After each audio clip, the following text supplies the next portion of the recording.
Python सीखना है पर समझ नहीं आ रहा कि शुरू कहाँ से करें। कोई बात नहीं, आज हम बिल्कुल ज़ीरो से शुरू करेंगे और मिलकर अपना पहला सिंपल सा पाइथन प्रोग्राम लिखेंगे।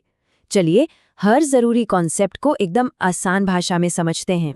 तो चलिए सफ़र शुरू करते हैं। स्क्रीन पर जो ये एक लाइन का कोड है न द प्रिंट हेलो वर्ल्ड, ये समझिए कि प्रोग्रामिंग की दुनिया का पहला नमस्ते है। जब भी कोई नई भाषा सीखते हैं तो अक्सर यहीं से शुरुआत होती है। अच्छा, तो ये प्रिंट है क्या? ये एक फंक्शन है। अब फंक्शन को ऐसे समझिए जैसे कोई हेल्पर हो जिसका एक ही खास काम है। इस केस में प्रिंट फंक्शन का काम बस स्क्रीन पर जानकारी दिखाना, सिंपल। तो इसी से शुरू होता है हमारा पहला पड़ाव, पाइथन से बात करना। कंप्यूटर को कुछ आउटपुट देने को कहना ही उसके साथ बातचीत की पहली सीढ़ी है। ठीक है, तो हमने कंप्यूटर से कुछ कहलवाना तो सीख लिया। अब अगला स्टेप क्या? जो जानकारी हमने दिखाई है उसे कहीं रखना भी तो होगा ताकि बाद में काम आ सके, और यही एंट्री होती है वेरिएबल्स की। तो ये वेरिएबल होता क्या है आखिर?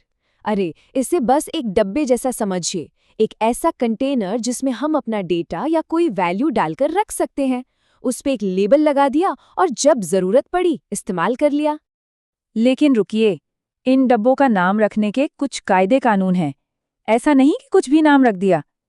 पहला रूल, नाम या तो किसी अक्षर से शुरू होगा या फिर अंडरस्कोर से। दूसरा, उसके बाद अक्षर, नंबर या अंडरस्कोर कुछ भी लगा सकते हैं। और सबसे ज़रूरी बात, पाइथन के कुछ अपने खास शब्द हैं जिन्हें कीवर्ड कहते हैं, उनका इस्तेमाल बिल्कुल नहीं करना है। चलिए इसको एक उदाहरण से समझते हैं। देखिए, बाईं तरफ एज या माय नेम जैसे नाम एकदम सही हैं, कोई दिक्कत नहीं। लेकिन दाईं तरफ देखें तो टू नेम गलत है। क्यों? क्योंकि नाम नंबर से शुरू नहीं हो सकता। और क्लास वो भी गलत है क्योंकि क्लास पाइथन का अपना एक रिजर्व शब्द है। चलिए, अब हमारे पास डब्बे यानी वेरिएबल्स तो आ गए, पर अब ये जानना जरूरी है कि उन डब्बों के अंदर किस तरह की चीज रखी है, और इसी को समझने के लिए आते हैं डेटा टाइप्स। सबसे पहला और सबसे बेसिक डेटा टाइप है इंट, जिसका मतलब है इंटीजर।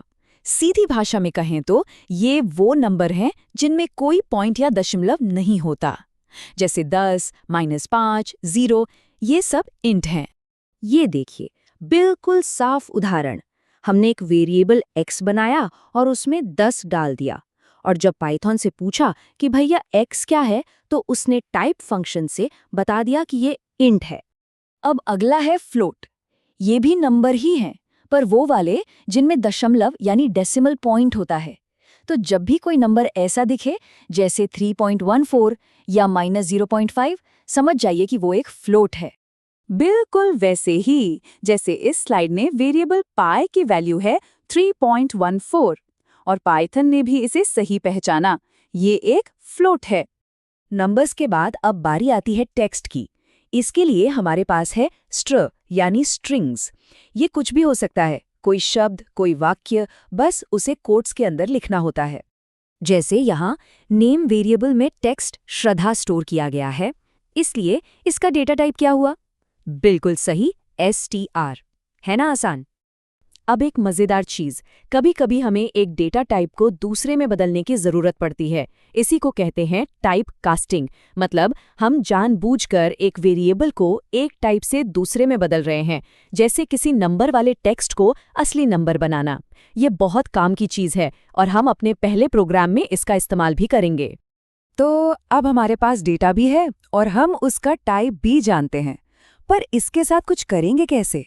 इसके लिए हमें चाहिए कुछ औजार यानी टूल्स।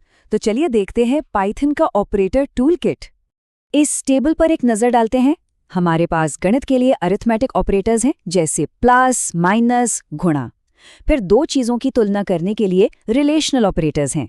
वेरिएबल्स में वैल्यू डालने के लिए असाइनमेंट ऑपरेटर्स, और आखिर में आते हैं लॉजिकल ऑपरेटर्स, जो सही या गलत जैसी चीज़ों को जोड़ने के काम आते हैं। हाँ, पर एक बात का ध्यान रखना बहुत ज़रूरी है। ये सारे ऑपरेशंस एक खास क्रम में होते हैं, ठीक वैसे ही जैसे हम स्कूल में गणित में बॉडमास पढ़ते थे। इसे कहते हैं ऑपरेटर प्रेसिडेंस। ये जानना इसलिए ज़रूरी है ताकि हमारा कैलकुलेशन गलत ना हो।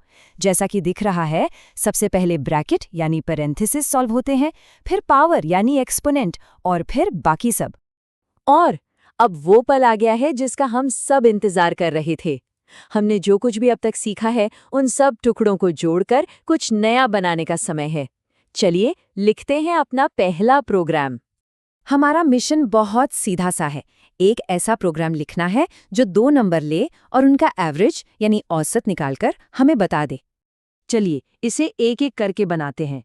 पहला स्टेप, इनपुट फंक्शन से पहला नंबर मांगेंगे। ये स्क्रीन पर एक सवाल पूछेगा। जो भी जवाब मिलेगा हम उसे इंट की मदद से नंबर में बदल देंगे। दूसरा स्टेप, ठीक यही काम हम दूसरे नंबर के लिए भी करेंगे। तीसरा स्टेप, अब अपने ऑपरेटर्स का इस्तेमाल करके दोनों नंबरों का औसत निकालेंगे और उसे एवरेज नाम के एक नए वेरिएबल में सेव कर लेंगे। और आखिर में चौथा स्टेप, हमारा पुराना दोस्त प्रिंट फंक्शन इस नतीजे को स्क्रीन पर दिखा देगा। और ये देखिए, हमारा पहला पूरा प्रोग्राम तैयार है। ध्यान से देखिए कि कैसे वो सारी चीजें जिनकी हमने बात की थी, वेरिएबल्स, डेटा टाइप्स, ऑपरेटर्स और फंक्शंस, सब एक साथ मिलकर काम कर रहे हैं। तो आज हमने क्या सीखा? यही कि डेटा को स्टोर करना, ये समझना कि वो किस तरह का है और फिर उसे बदलने के लिए सही औजारों का इस्तेमाल करना। बस यही 3-4 चीजें ही पूरे प्रोग्रामिंग की बुनियाद है। दुनिया का सबसे मुश्किल प्रोग्राम भी इन्हीं छोटे-छोटे कॉन्सेप्ट से मिलकर बना है। तो अब ये बुनियादी औजार आपके पास है। सवाल ये है, इनसे अगला क्या बनाना है?